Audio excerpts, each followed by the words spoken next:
नमस्ते दोस्तों भाई लोग, अभी की ब्रेकिंग बड़ी अपडेट है कि पावर स्टार पवन सिंह एक और नई भोजपुरी 2024 की बेहतरीन एल्बम सॉन्ग गाना लेकर आ रहे हैं आपसे बीच में। इसी वीडियो में इसी गाने की जानकारी देने से बीच में कि इस चैनल पर कब लॉन्च किया जाएगा आपसे बीच में।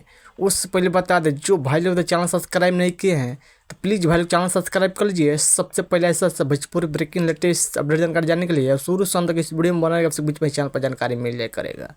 जी बोल बता दें, पावर स्टार पवन सिंह ने भोजपुरी 2024 का एल्बम सॉन्ग गाना के लेकर आ रहे हैं। उस गाना का फाइनल पोस्टर जारी कर दे। जी आप देख रहे हैं स्क्रीन पर, जिस गाना का टाइटल है पिया छोड़ देना। पिया छोड़ देना इस सॉन्ग को गाए हैं power star Pawan Singh. Single गाना गाए हैं पावर स्टार पवन सिंह, पिया छोड़ देना। इस गीत का बात करें भले, गीत को लिखे हैं प्रिंस प्रियदर्शी, म्यूजिक दिए प्रियांशु भाई ने। जबरदस्त कमाल का धांसू जबरदस्त गाना होने वाला है, क्योंकि यह गाना भोजपुरी फैंस खूब रेट मिलेगा। इस गीत को लिखे प्रिंस प्रियदर्शी, म्यूजिक दिए प्रियांशु भाई ने। जबरदस्त गाना होने वाला है।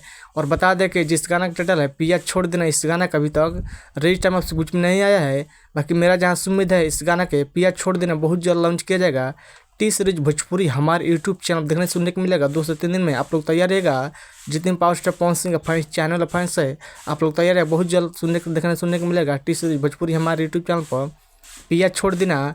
आप लोग बताए कि ऐसे तो पावर स्टार पवन सिंह एक से एक बड़ा गाना का दुलार प्यार देते हैं, ये गाना खूब दुलार प्यार देना।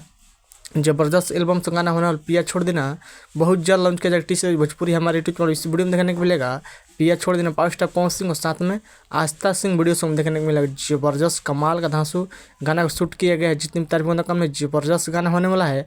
आप लोग बताइए कि भाई लोग power star Pawan Singh video update news का सारा अपडेट न्यूज़ पसंद पर प्लीज़ वीडियो को लाइक कीजिएगा और चैनल सब्सक्राइब कीजिएगा, दोस्तों भी शेयर कीजिएगा। पावर स्टार पवन सिंह गाना लेकर आ रहे हैं आपसे बीच में पिया छोड़ देना बहुत जल्द लॉन्च किया T series Bhojpuri YouTube channel पर। बस वीडियो मिलता है।